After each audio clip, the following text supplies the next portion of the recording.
so welcome everyone to the Vocal Revolution podcast, where we talk about the power of your voice to change our world, personally and collectively. And I am delighted this morning to have with me Darren Abrahams, who's come to share his wisdom about the magic of voice. Hello, Darren. Lovely to Hi, see you. Katie. You too. Thank you for joining me. And just to give you a little intro to Darren, Darren inhabits the spaces between art and transformation, weaving together the worlds of singing, healing, and social change. As a performer, he has appeared on stages from Covent Garden to Glyndebourne and discovered that music can be much more than just entertainment. It can be medicine.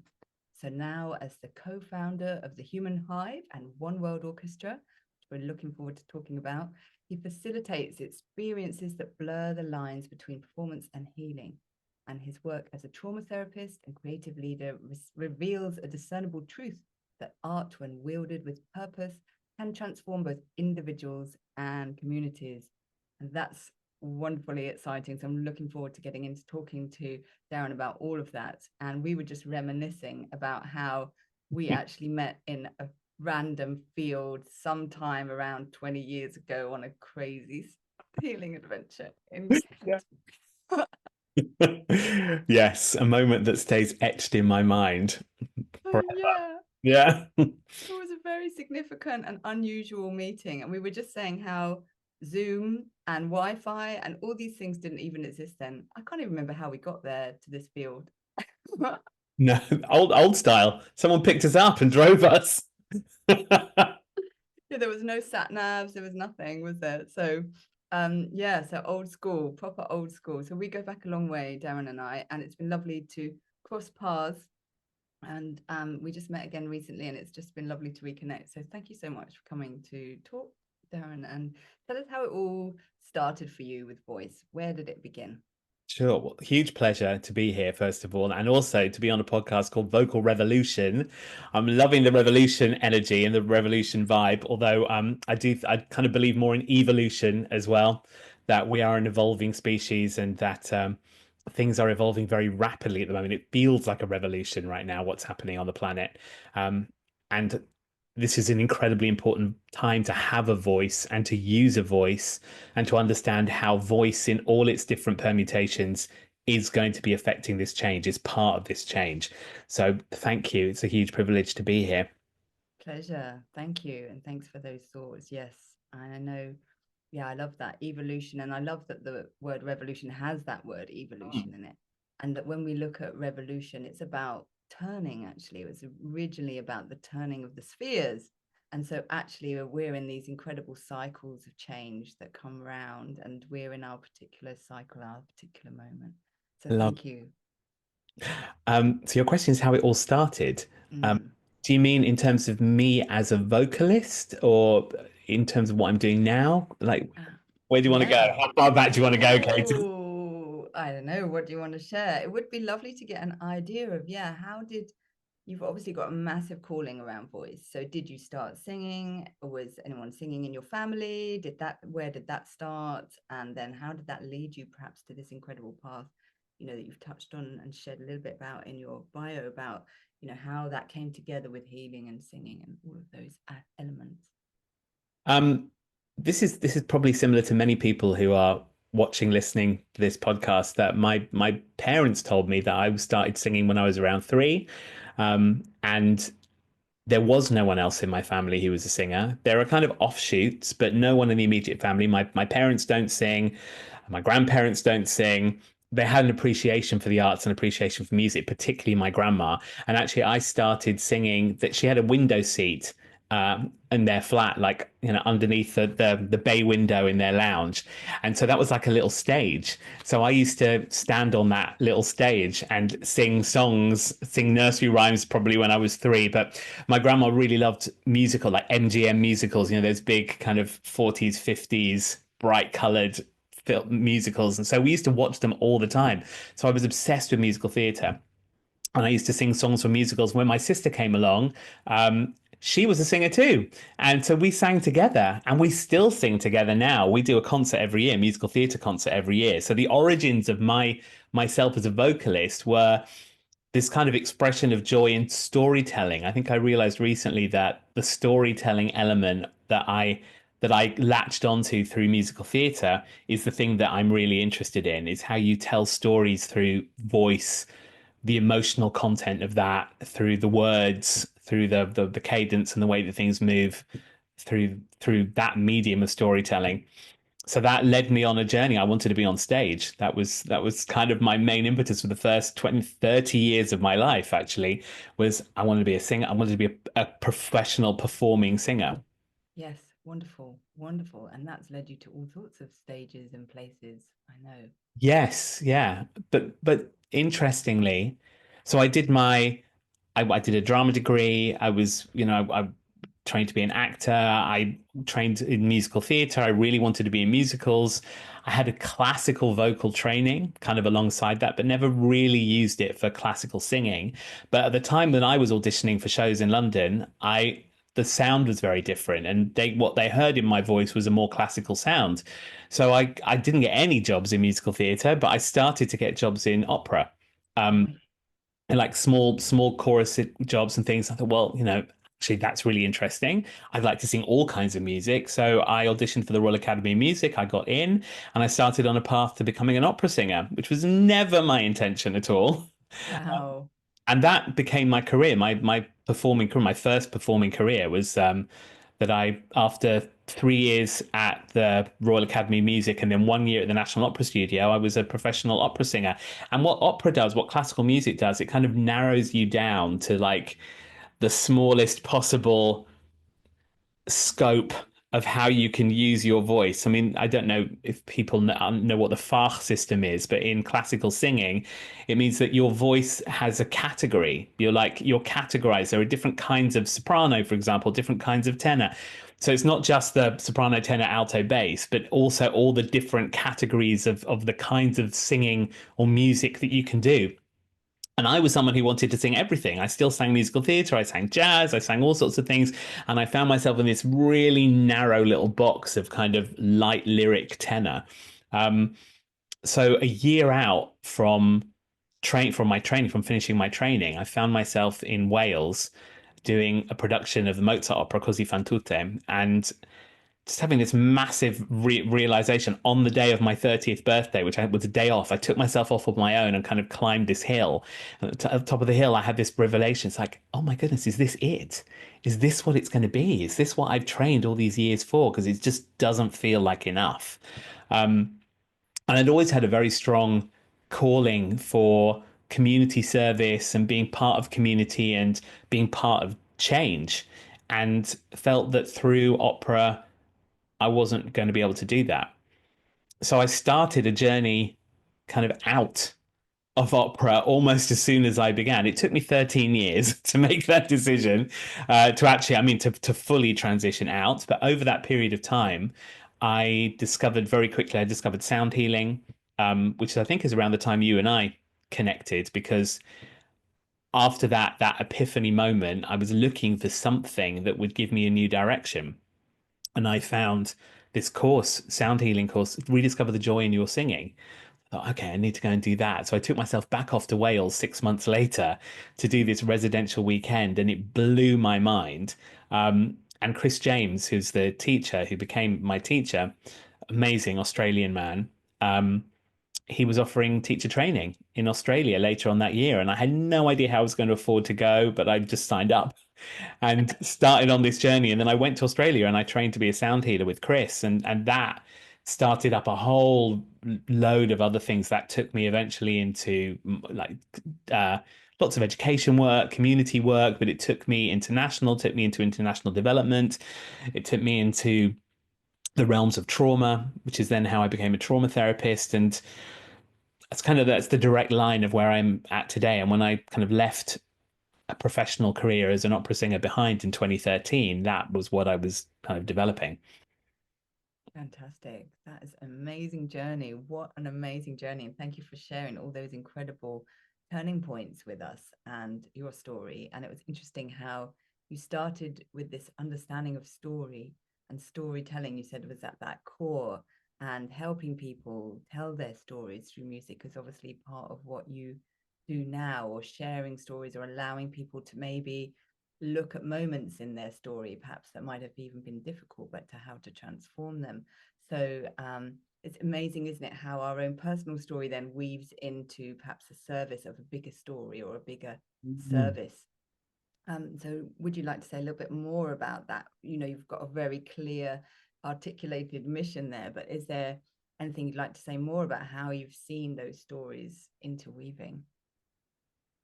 It's interesting because I hadn't it's only recently that I've really made that connection around story and storytelling, because I'm thinking about my particular art form, and the which is, I think, really, because was brought up in musical theatre. I think that is my most natural expression. And kind of, why that? What's that about? Because now in One World Orchestra, which I'll talk about shortly, I'm working with artists from many different cultures and many different musical backgrounds, and we're exploring the connections between those things. And some of those art forms are not story based. They're not language based in the same way. They're much more kind of rhythm based or melody based or emotion based. I mean, I think all music is emotion. So, that's an absolute caveat with that. But, the art form that I mostly express is around telling a story through musical form.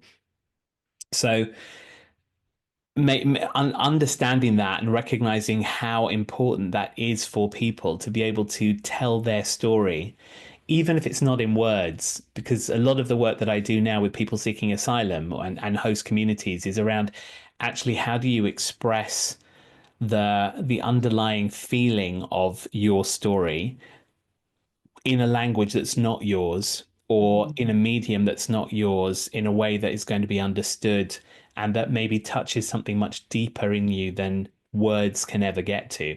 As a trauma therapist, so my knowledge of trauma is around the nervous system and an overwhelmed nervous system, which means actually the overriding of the cognitive and language parts of the brain.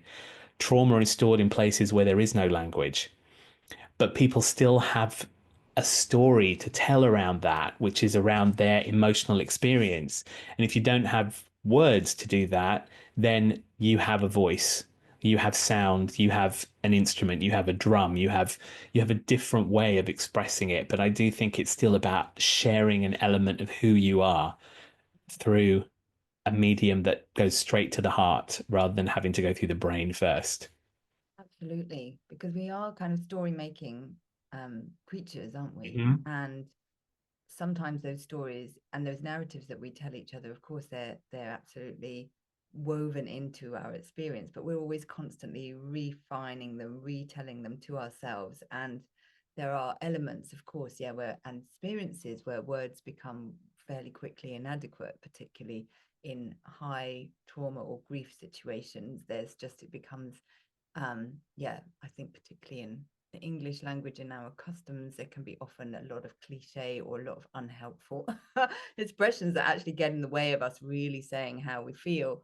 Yeah, So finding another form, and that is why music is such an incredible gift, because there is a song or a sound for every experience, for every emotion, I believe. And it's amazing when you we can empower ourselves and own that as an instrument that we can use in whatever way to fit what we're feeling or to express. absolutely.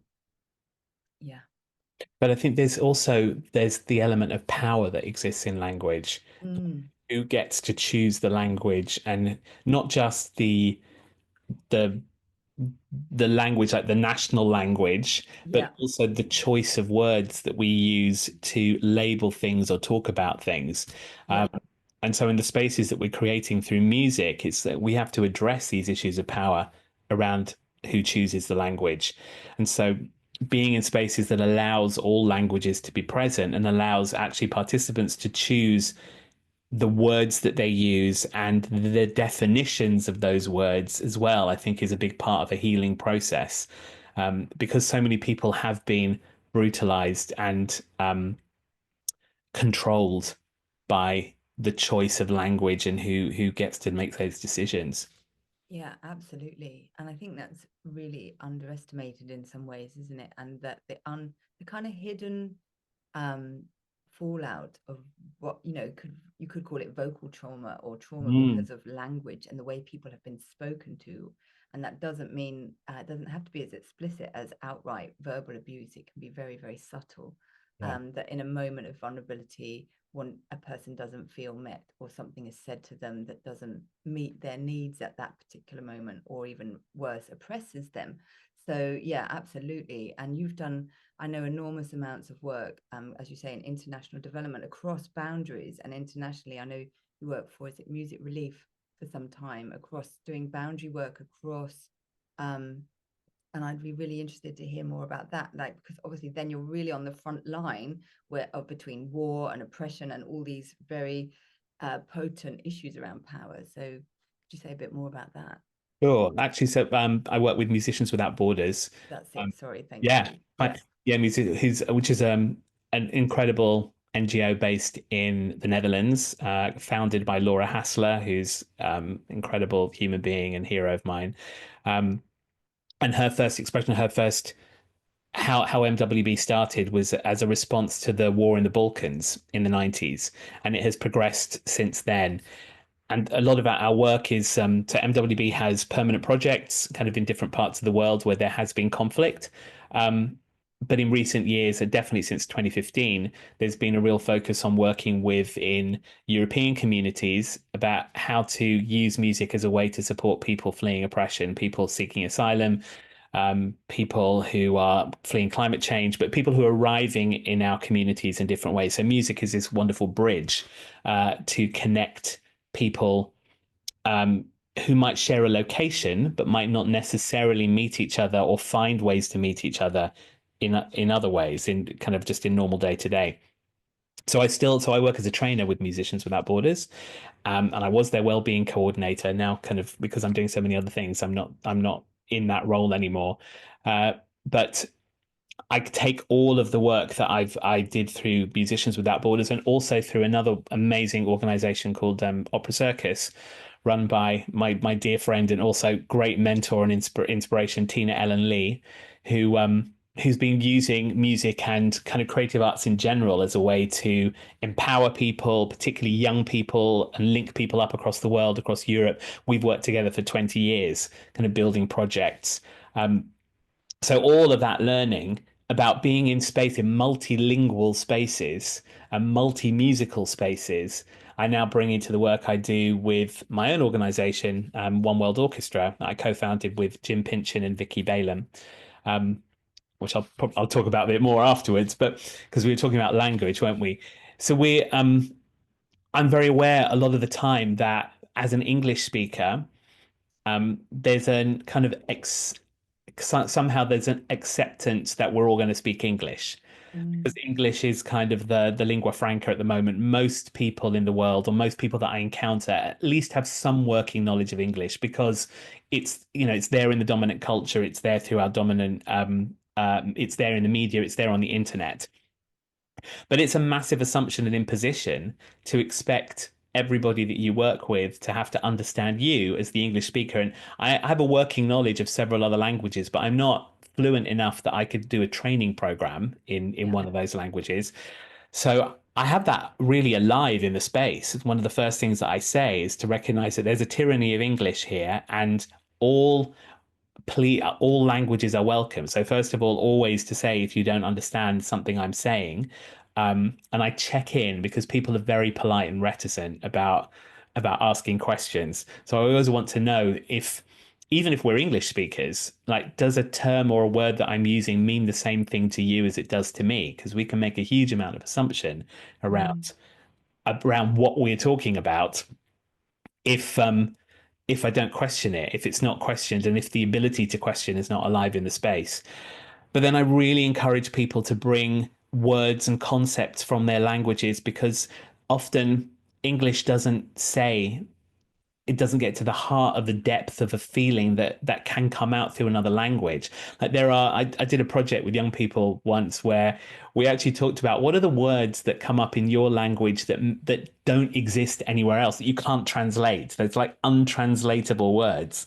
yes. Things like kind of saudade in Portuguese, that feeling of kind of longing, kind of reflective longing. We don't have a word for that in English. Yeah. So it's really beautiful to like make the space more alive and more rich by bringing those different words and those different concepts in. But then also what you're doing is saying to people, you matter, your words matter, who you are matters, you are important. Um, and recognizing kind of the limit, my own limitation as the person holding the space and not having the richness of all those different languages to be able to express myself in. And then, of course, over the top of all that, there's the universal language of music that we can use to communicate other things that we can't say in any language at all. And then there's the meeting place of the different forms of music that we've created in our different cultures and different spaces. So yeah, that kind of changing the way that we navigate power within spaces of music making and storytelling brings forth a lot more richness. Yeah, absolutely. I find that just so exciting to hear, and I hear about, yeah, the richness that becomes available when we share our stories and our songs and our language and our words. And I love swapping idioms with people in other languages as well. Like, so like I had a Greek friend, and I remember I had a Greek friend who I met in Turkey. So, we were talking about idioms, and it was throwing it down one day, and obviously in English we would say it's raining cats and dogs. So we were laughing about that because in Greek you say it's raining tables and chairs.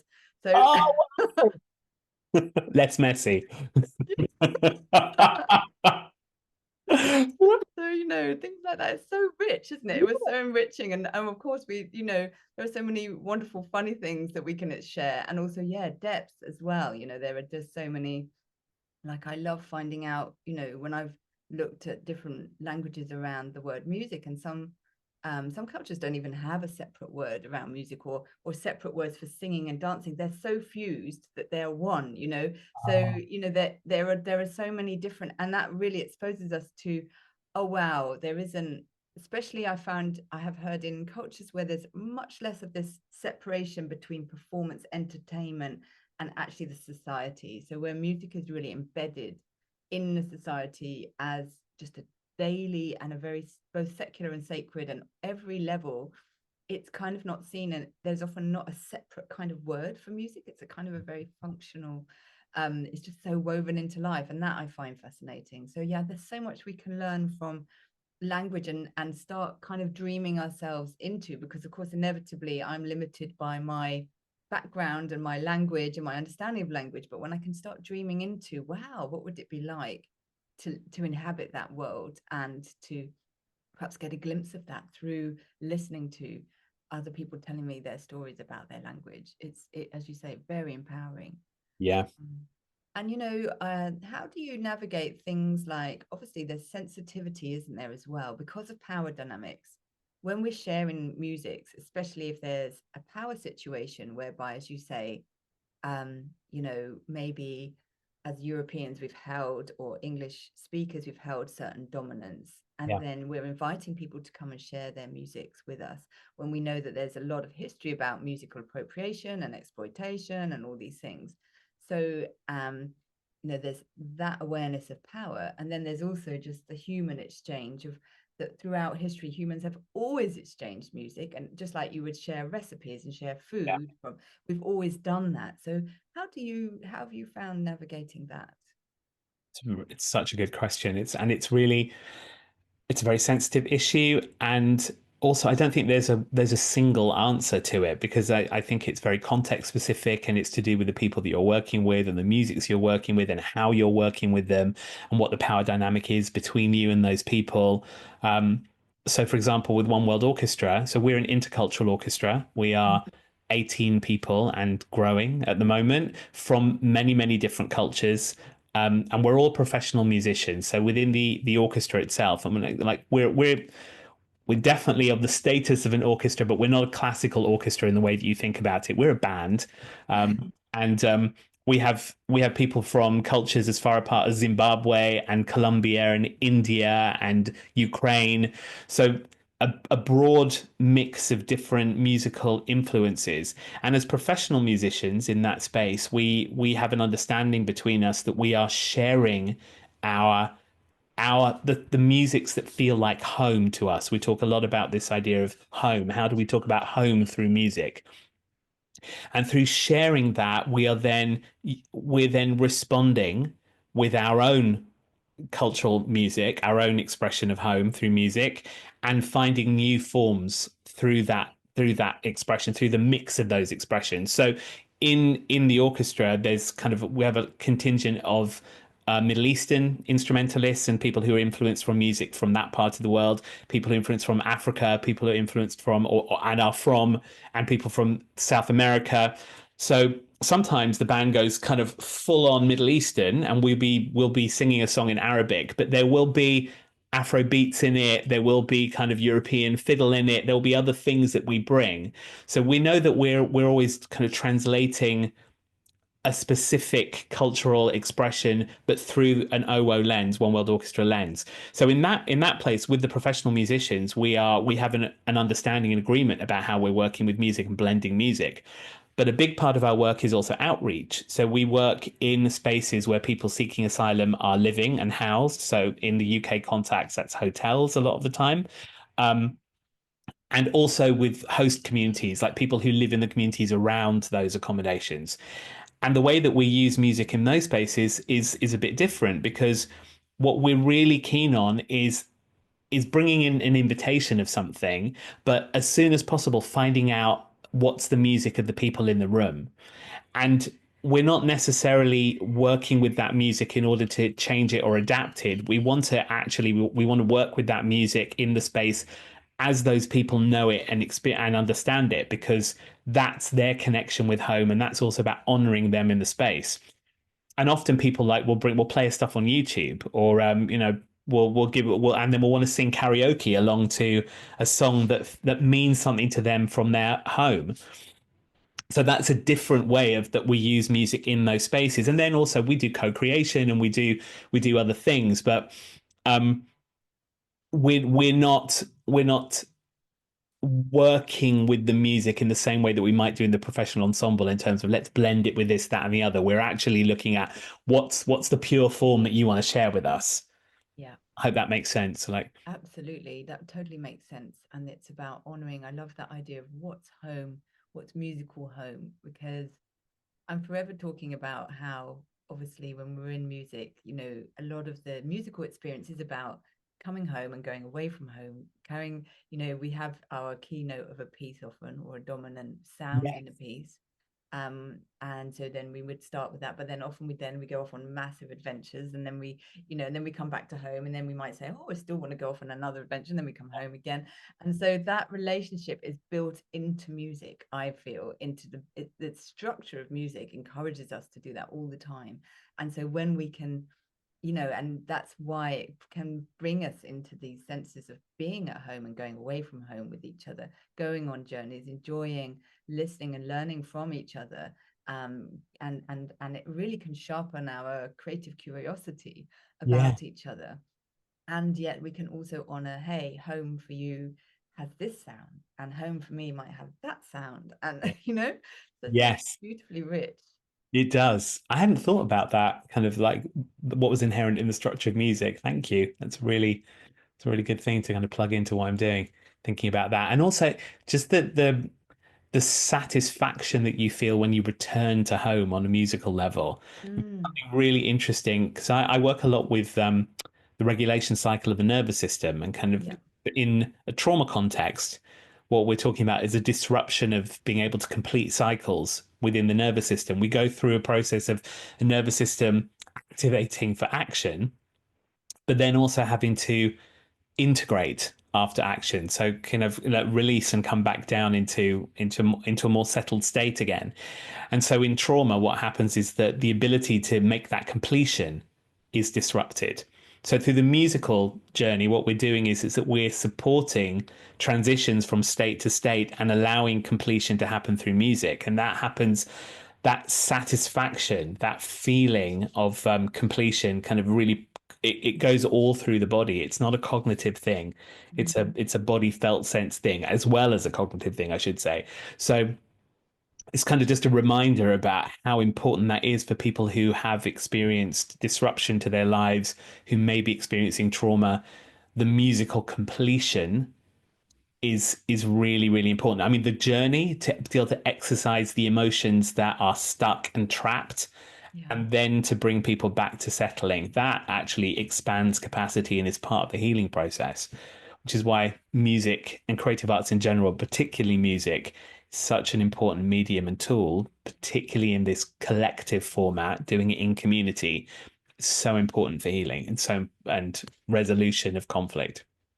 That is so amazing to hear. And that, yeah, I really relate to that. And it's lovely hearing that from your perspective about the nervous system. That's really, really fascinating. And I'm really going to take that away and have a good think about that because of and feel about it. But it's really, and it's like, and it is centuries old, isn't it? It's why people have And sung, millennia. yeah, millennia. It's why people have sung laments for their lover that's gone off, or the person that's died, because somehow you're restoring some kind of both expression and catharsis and all of that, going on the journey of the emotions that one needs to process around those big processes, but also how you kind of settle, as you say, settle the story in yourself, come to terms with the story, grapple with the story, and then say, Yeah. yeah, but I'm still here.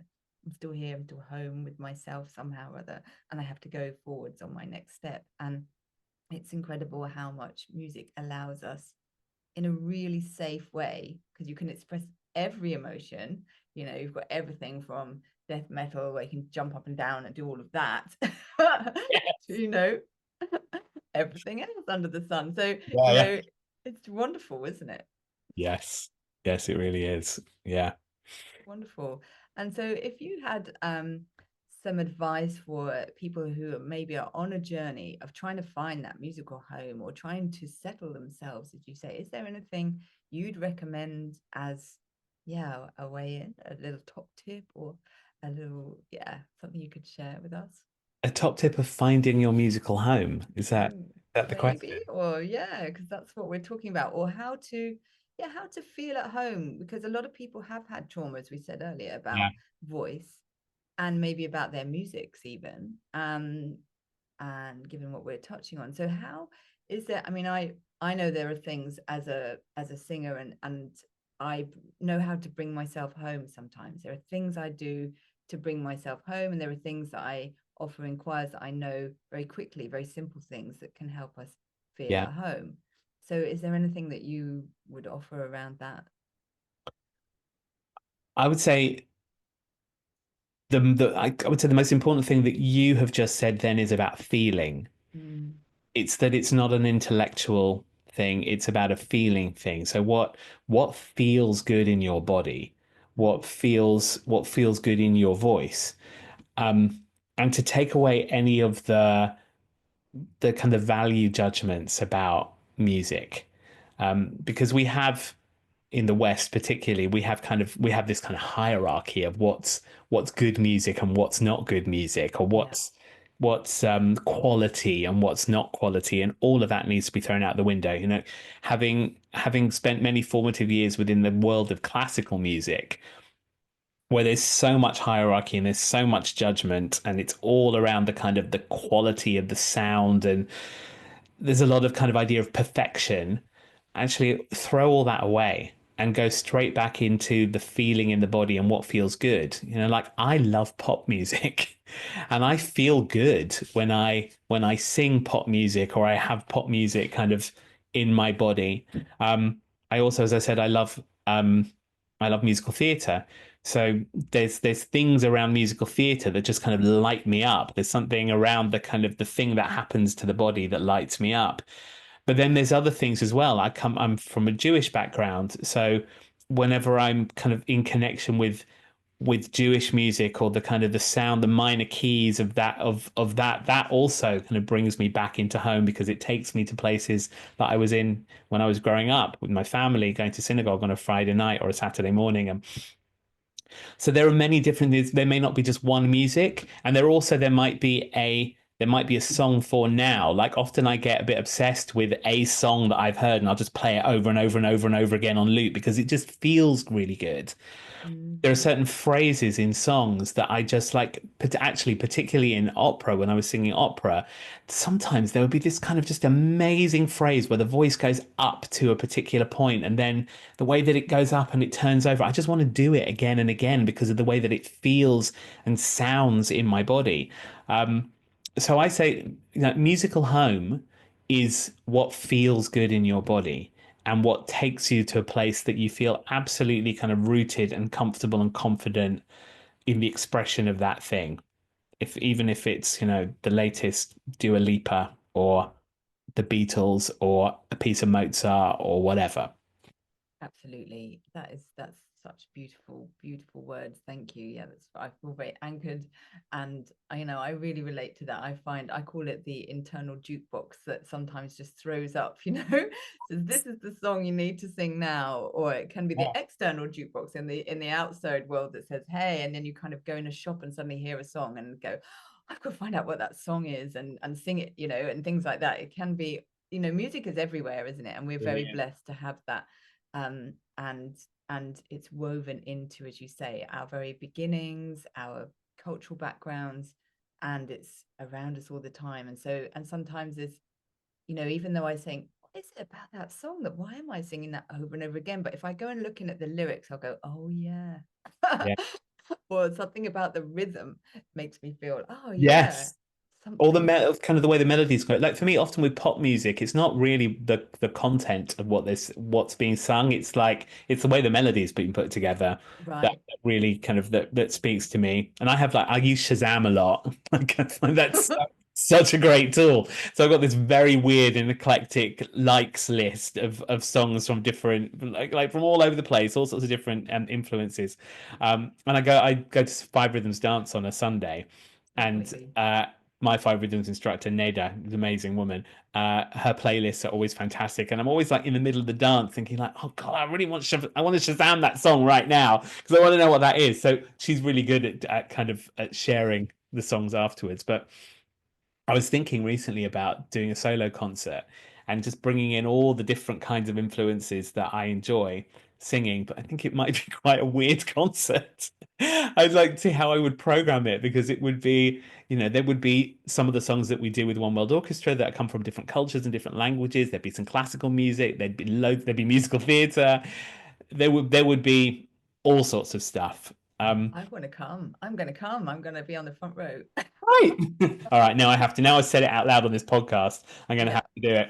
Yeah. Absolutely. And it's like what you said about the value judgments. I think one of the things that I've always, found a little bit frustrating about the music industry is everyone says, well, what kind of singer are you? And you have to fit in some kind of box. And I've always been like, well, I like singing folk and I like singing a bit of classical and I like singing loads of songs I've learned from people in different parts of the world. And I like, so Yeah. how do I say I'm a pop singer or I'm a this singer? And I've made music with dance beats and I've made music that has a cappella. And so, Yeah.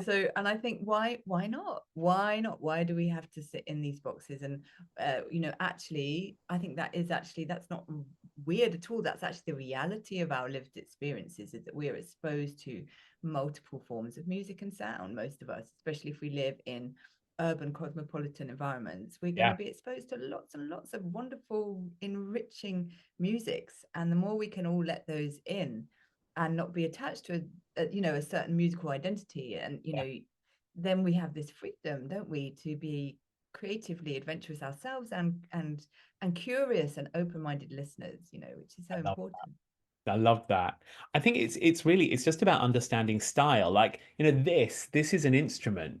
Um, and it's so interesting kind of that we get stuck in these vocal modes that we have to sing in a certain way. Whereas actually if you sat down at a piano to play, you could play Rachmaninoff like sonata. Well, I'm probably using the wrong for. You could play Rachmaninoff on that piano, but you could also play the Beatles on that piano, or you could play an amazing jazz riff on that piano. You can play whatever you want on that piano if you understand the style. And I feel it's the same with the voice, is to recognize that your voice has a unique timbre. It has a unique quality to it. But that doesn't necessarily mean that all it can do is sing classical music or all it can do is do folk music. I think often is what if we exercise a particular way of using the voice over and over again, then we end up with a physical vocal habit that is difficult to change and get out of. But many of the people that I work with and many of the singers that I admire the most are able to shift and they understand the difference between what constitutes a classical sound or what constitutes a pop sound or and so they can make choices and as much as possible. Like in my life, the work that I do with change makers, whether it's coaching or therapy or training, what I'm most interested in is supporting people to come to a place where they can make choice. So whether that's choice about how they behave or what they say or what they want to do next or how they show up in the world or how they want to express themselves musically, then understanding what's possible is a big part of making choice. Um, if we stick ourselves in one particular way, then we have less choice. Absolutely. And so it's all about that stretching. And, you know, the voice is an amazing instrument for that, isn't it? Stretching our concept, not just of the sounds we make, but as ourselves, as people. Yeah. Because as soon as we open up, and I've seen this happen, I'm sure you have in your work as well, where people open up different realms of the voice and suddenly they have access to different choices in their lives, different ways of communicating, different ways of feeling empowered, different, you know, whether that is they go home and say, right, you know, I've had enough of X, Y, and Z, or they feel empowered to go off and do something really creative and start their own project and change their community. You know, there's so many multiple levels of expression in us as human beings, aren't there? And as Yeah. soon as you start allowing yourself more vocal freedom, lots of other things happen in our lives. It's all interconnected and vice versa, you know. Yeah. Yes. Amazing. Amazing. So tell us, well, it's just so exciting talking to you. I'm all excited about everything now. Do. It's great exchange. Oh, fantastic. Amazing that this, you know, 20 years later, here we are talking about these amazing journeys that we're having and still having and having many touch points. How can people come and find you? Like, as I say, I want to come and be on the front row of your concert, your eclectic concert. And also I'd want to come and hear the One World Orchestra and the Human Hive. So how do I find all those things? I think the easiest way is just to go straight to my website, darrenabrahams.com, because I'm a portal to everything else. I mean, there's One World Orchestra. I kind of been reworking my website just so that it is a gateway to all the other things, because otherwise I'm scattered all across the internet. So One World Orchestra also has its own website. You can find us. You can find us on Spotify, on streaming channels if you want to listen to our music. Thehumanhive.org is you can see more about my work as a trainer and consultant through change making and projects we do there. But darrenabrahams.com will take you everywhere. So you can hear the music, you can watch the videos, you can reach all the other different places, you can find out what we're doing. So that's what I would suggest. I'm not great on socials, like over the last couple of years, for many different reasons, conflicts and wars and different things happening around the world, and also just the noise of social media is that I've tuned a lot of social media out. So we have a really good presence with One World Orchestra, but my own personal presence is quite muted at the moment. It's going to be coming back. There are things I want to start saying. So I thought about my website as my own personal social media hub. So if you want to know about me, it's there rather than having to go to Instagram or wherever. I'm not on X at all. I hardly ever use Facebook. I'll most likely be on Instagram or LinkedIn if you want to find me. Fantastic. And what would you like to share about what's coming up next? What are you excited about?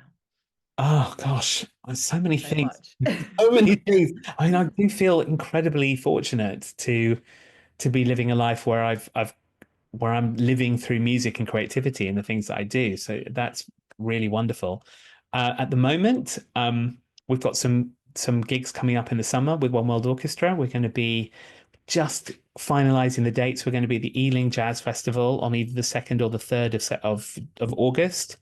And we're going to be performing in London at an outside venue in Westminster as part of the Westminster Festival. So you can find information about that there on the 16th of August. That'll be a smaller version of the orchestra. We're doing co-creation project with a showroom gallery. So that's like performance stuff. I am finally writing my book. It's been kind of like chugging away in the back of my mind for about 10 years. So that's really about change making and embodiment and different levels of embodiment. So more about I'm right at the beginning of that journey. Um, Fantastic.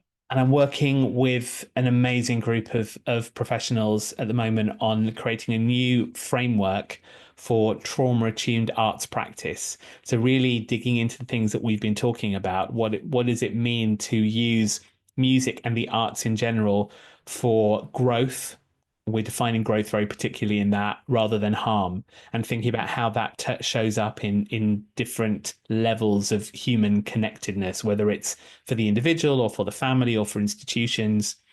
And that's specifically for the Ukraine context. So we have an amazing partner in Ukraine. We've been working as a team, particularly with Professor Nigel Osborne. Many people will know him. He's a pioneer in using music in spaces of conflict.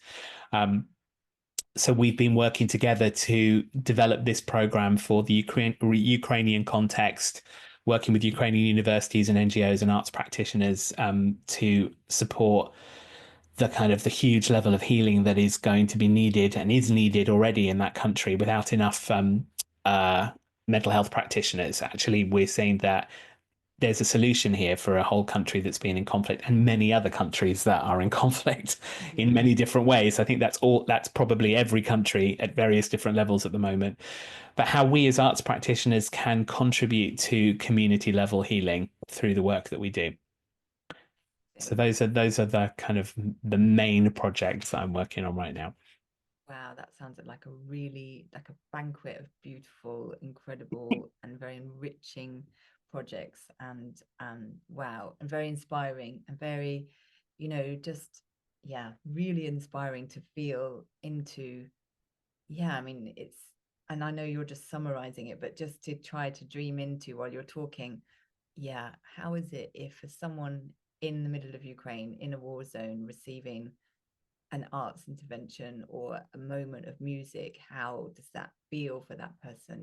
Where does that help them? How does that meet them? And I know from my lived experience of music that music can meet us wherever we are. Yeah. And also there's, of course, it's not a sticking plaster. It can hold us in the depths of all the incredible spectrum of human experience. And also we acknowledge the difficulty sometimes of incredibly stressful and traumatic contexts. So yeah. Yeah, that's so beautifully said, Katie. Thank you. Yeah, that's and it's fascinating and humbling for me to be working in a place where there's active conflict. Like a lot of my work up until now has been about post-conflict and reconciliation. Um, and this is a very, very different kind of environment because people are living in the trauma vortex. Yeah.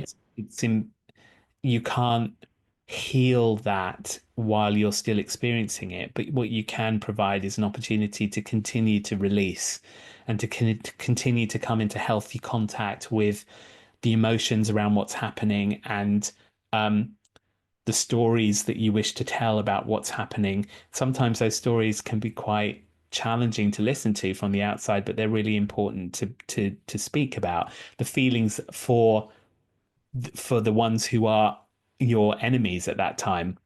Mm. Like in reconciliation work, it's very different, kind of what you're trying to affect there. But in this kind of work, it's like there are things that need to be expressed that are very different, and that's important. I think the arts is an incredible container for the opportunity to do that and release that. So I'm learning every day, and my partners in Ukraine are extraordinary. Resilient. It's an overused word, but wonderful people doing amazing work in very challenging circumstances. So I want to honor them on this podcast and just particularly I like our main partner, Veronica Skliarova, who runs a wonderful NGO called Art Dot. And she's the main instigator of this work that we're working with and has kind of broad networks across the country and is, yeah, a constant inspiration. I mean, just an extraordinary human being. Wow, that is really inspiring and definitely yeah, sounds like an awesome person and awesome individuals doing incredible work right on the front line of human existence. And I guess one last question is, how do you or we, if for those of us that work in on those front line situations or in the community where there's a lot of trauma, and how do you yourself look after yourself? That's such a great question, important question, and that's become very central to my work in terms of my training and consultancy and my one-on-one practice. Like I'm very interested to work with people that I call change makers in a holistic and embodied way, because with an understanding of the nervous systems, to recognize that your nervous system is a key part of the healing process. So if you're overworked and overstressed and traumatized yourself, that affects the healing, the kind of the healing vortex that you're creating with the people that you're working with. And I don't say that as a way to shame people in any way, or to say that if you have trauma that you shouldn't be doing this work. Quite the opposite. But it's about recognizing that our self-care, our self-regulation, and our co-regulation, because it's not only our responsibility to take care of ourselves, it's actually our collective responsibility to take care of each other, is a really key important part of our work. And when I talk about frontline is not just about it's not solely about being in Ukraine in the middle of a war, or in Gaza or Israel or wherever there, or Sudan or wherever there's a conflict going on. Frontline can also be your classroom as a teacher. It's absolutely the NHS right now. It's absolutely kind of the social work environment, working with communities who are going through challenge.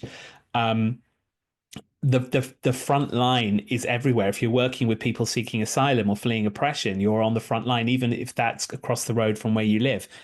Um, so all of these, we have to think about frontline very, very differently in a post-COVID world, and particularly in a world that is riven with conflict, not just hot conflict like a war, but also political, ideological, social conflict. We're very fragmented right now.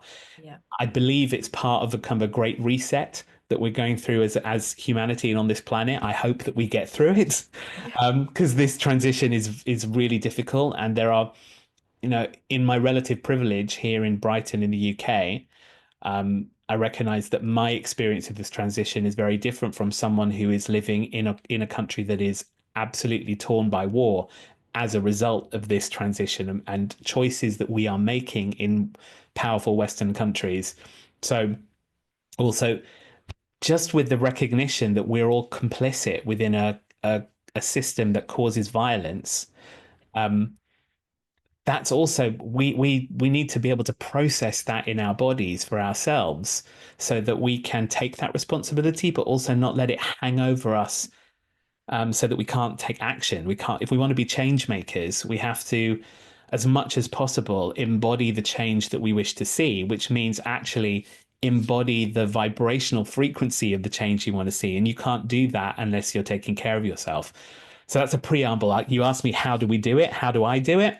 Um, many different ways. I interact with the arts for myself. I sing for Yeah. myself. My five rhythms class is a lifeline. It's like a therapy for me. Like I can actually work through my body a lot of the things that I'm experiencing. I have an amazing supervisor slash therapist that I see monthly. I have reflective practice with my team. Um, I have very good friends around me that I can talk to and I can spend time with. I spend time in nature. This year, for the last 2 years, I've been aligning myself with the wheel of the year, the kind of the new age pagan Wiccan practice of observing every 6 weeks another festival to mark the turning of the seasons. And this year, I aligned my entire calendar to that cycle. Yeah. So I align myself with the cycles of nature. I think about how that shows up in my output, and so my energy levels. so there are many, many different, like I'm working at it constantly. It's like it's part of my work, and it's also part of living the life that I wish to live on this planet.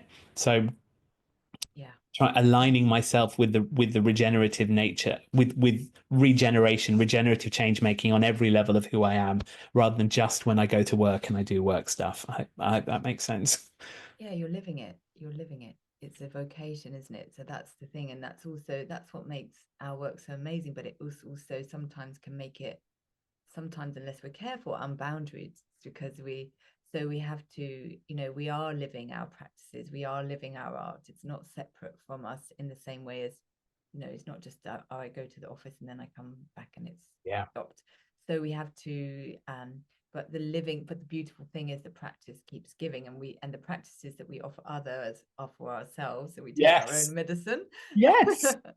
And that alignment with being aligned with those bigger natural cycles is so restorative. And it's kind of what we chimed in with, what we started with, which is this idea of coming home, isn't it? Resettling the nervous system again, going out, offering, giving our service, dealing with whatever happens in that, whatever context you're doing that in, whether you're just giving someone a cup of tea and a chat, or whether it's a big project. We're all like that. As you say, our front lines for each of us are different every day, whatever we encounter in the world. So, but just giving ourselves those moments of resetting and coming home and settling ourselves in whatever makes us feel good, whether it is just yelling your favorite pop song in the shower, or Yes. going and putting your feet in the sea, but whatever it is that makes us feel, oh yeah, just that moment of coming back to myself. Yeah. Yeah. And remembering the collective as well. It's like Mm, we don't do this work in isolation. no. I've mentioned many people on this podcast, and I could mention many more. Um, I work in community. I work with teams of people. I work in every context. I'm working with other incredible professionals and practitioners and artists. So I don't do I'm not doing this work on my own. And I would really encourage you, if you're out there, if you're a change maker out there in the world, if you're whatever you're doing, is just look at the community that you are in, and the collaborators that you can reach out to, because we need each other.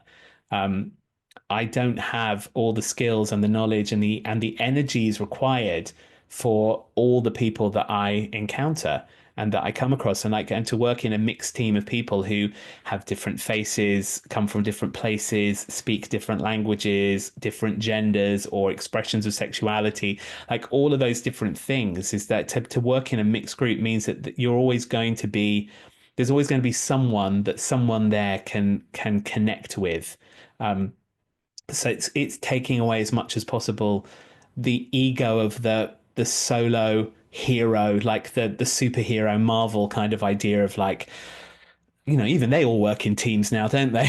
Kind of the Avengers and everything. But we're not single superheroes with egos that are here to change the world on our own. We're here to do it collectively, and healing is a collective process. We Mm, in the West have really divorced ourselves from the community, from the collective that is there to support us through times of hardship. In most other cultures, not just existing in the world right now, but existing through time, um, we have come together to grieve. We have come together to heal. We have come together to create. Um, and this kind of neoliberal capitalist individualistic mindset that we have developed over the past couple of hundred years here in the West has divorced us from and evicted us from the different levels of home that we naturally belong to, the home of our bodies, the home of other people, the home of this planet. And so I really encourage people to do this work, to to to reach out and hold those people very closely and work with them. And I'm now waffling, so I'm going to stop. no, you're not waffling. That is incredibly purposeful, and I loved that. And I loved when, like co, did you call it co self-care or co Co-regulation. co-regulation? Yeah. So, but that's so important because, yeah, there is. And I see a lot of this where self-care gets, like everything else, commercialized. So you get Mhm. told, and the burden is put on the individual. So if you're going through something awful, well, you're supposed to go off and have a spa day and, you know, have a bubble bath and do some breathing and get yourself right again somehow. Whereas actually that's just not, you know, if you're, yeah, maybe that those things can all be great, but, you know, yeah, it's actually being together and being able to be together. And I think that's why the community choir scene has so exploded in this country. We always had an incredible choral tradition, but I feel that this incredible movement, and as you say, we're all part of a movement. You know, there's a movement that I've touched in on of arts and healing in hospitals. There's so Yes. many movements of people trying to rebuild that sense that we always had and we always will have through music, that it does bring us together, it does resource us as individuals and collectively simultaneously, and those things are not separate. So thank you. I'm aware I could talk to you forever, Darren. And the time is, I could talk about this forever too. Like that, just what you just said is just a load of stuff has just come up for me. So yeah, there's so much. So we'll have to continue this conversation. And I'm definitely coming to come and see some of your amazing, amazing events. And, you know, thank you for sounding so many beautiful, I feel like you've been sounding notes throughout this whole conversation. For me personally, you know, I'm going, bing, wow, there's something, there's another, and singing us and sharing stories with us that are so powerful. And I'm really going to be reflecting on powerfully myself. So thank you so much. And I'm sure it would have resonated with people listening. Any parting words you'd like to share with us? I know it's hard to first of all, encapsulate. well, first of all, is to say thank you to you, and always in dialogue, I learn so much more. It's a great way to kind of develop ideas, and you have so much knowledge and wisdom as well. So, thank you for inviting me and for sharing this time and these ideas together. Parting words. I mean, like, the thing that came to me is like we didn't sing anything. Like we talked about singing, we talked about voice at all, but it's yeah. So we. But I know that it's really hard to do that on Zoom. It's hard to do that on Zoom, and we would be kind of singing in a funny, out of sync way. But maybe we'll get together live and do some singing. I That would would love be awesome. I'd love that. I'd really, really love that. So yeah, and if you're listening, get yourself to somewhere where Darren is singing and with his amazing project and making music with his amazing, amazing music, and also a huge encouragement to everyone listening, to really, whatever your home place is musical, whatever your home place is vocally, even if you're not sure, go on the journey to find it, to that. explore it, and to know that that can always evolve. It's always evolving and revolving. Yeah. You know, there's always that opportunity. The voice has everything that we need every minute, I believe. And the layers of what music can do can meet us wherever we are. So, and I hope that whoever's listening, you've all taken something from this that encourages you to and supports you and cheers you on in whatever front line you're on. Yes. We're with you in this Zoom virtual reality. We are with you. Yes. And actually, something final thing is also to recognize the music in silence. And because we're so bombarded with noise and sound all the time that and I'm really guilty of this. There's always something going on. There's some podcast or some this or something. I don't sit in silence enough.